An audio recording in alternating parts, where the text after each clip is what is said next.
Okay, so the next step of our disassembly is going to be to remove the front bearing carrier here. It's held on by 1, 2, 3, 4 13 millimeter nuts, and then 1, 2, 3, 4, 5, 6 M6 bolts. So go ahead and remove all those.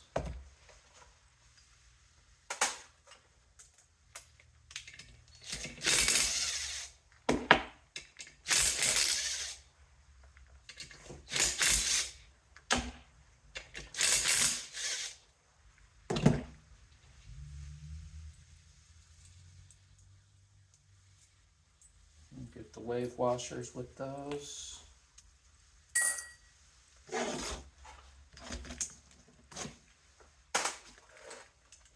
And then the M6 bolts down here.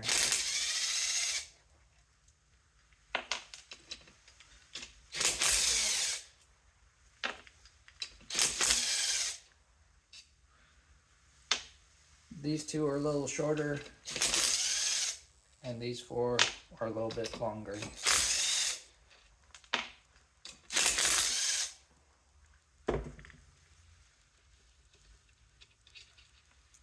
Okay. Get those cleaned up, and now we can pull this front bearing carrier. To pull the bearing carrier, we're going to use the tool again. 2 M8 by 45 bolts through the body of the tool and into the threaded holes in the carrier here.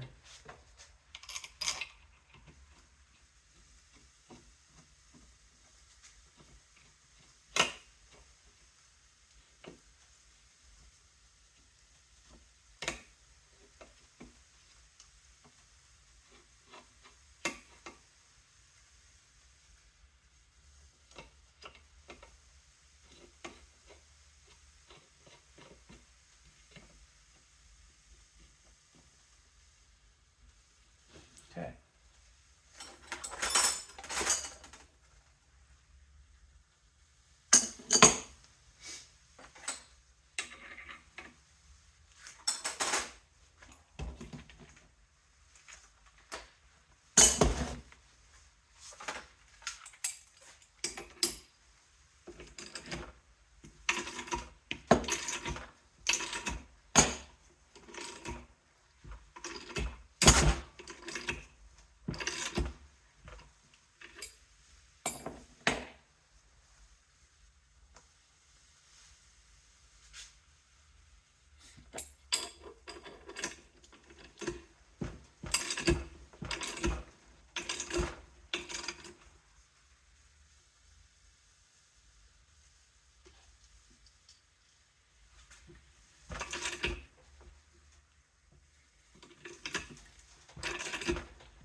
That will pull the front bearing carrier off.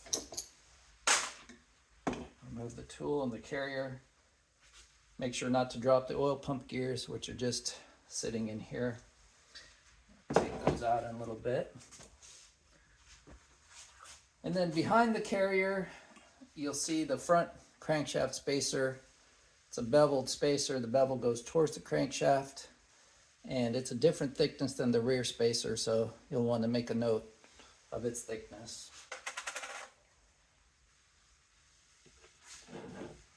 Can remove the oil pump gears, check them for operation. The top gear is the one that's threaded, and there are the 2 oil pump gears out.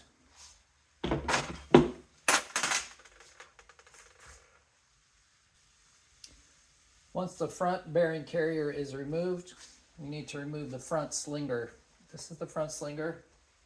This is what we're after to get clean. And it's held on by 1 or 2 screws and flathead screws, and they are staked into place, so I'm going to use the impact again.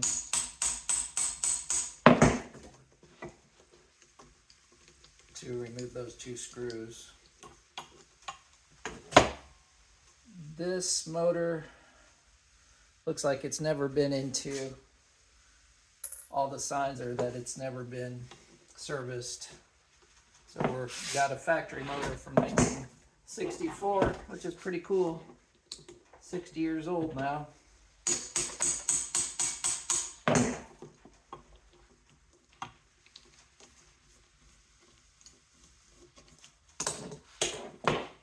Once you remove the 2 slinger screws, you can just pull on the slinger to remove it from the crankshaft.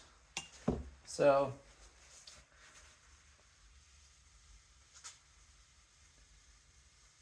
these are the oil feed holes to the crankshaft main bearings, and as the slinger fills up with sludge over the years, those passages get blocked and starve the crank for oil.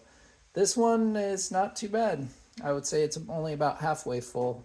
So we'll get that out, and now we can pull the crankshaft. To pull the crankshaft from the case, we're going to heat the case and the rear main bearing carrier here, and then we should be able to tap the crankshaft out and forward and out. Since this is a R69S, a sport model, it uses a special rear main bearing, and so there's a tool to help guide it out. We'll mount that onto the end of the crankshaft with that, using the flywheel bolt.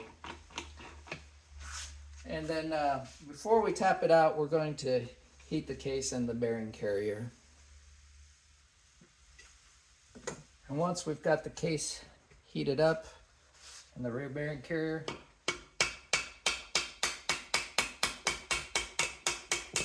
tap the crankshaft forward out of the carrier.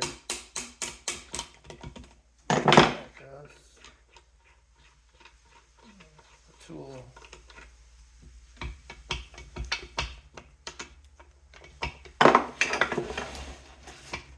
And then turning the crankshaft motor forward here.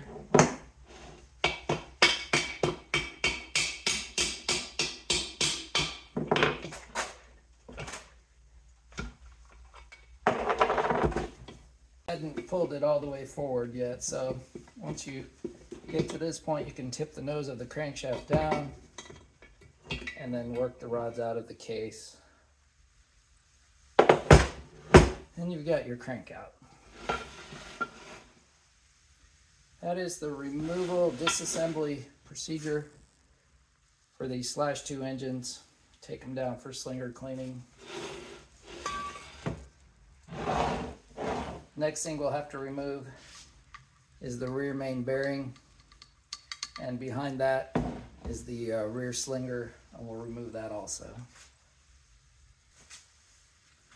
Okay, to pull the rear main bearing, I'm using a tool that was also supplied by CycleWorks. It's 2 aluminum plates with bolts through there that clamp onto the outer race of the bearing.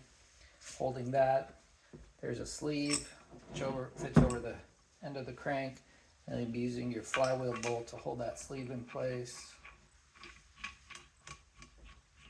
Anyway, I think this is how it goes. And then you've got the tool, a couple of M6 bolts, and the slug at the end of it. So these bolts go through here into those aluminum plates.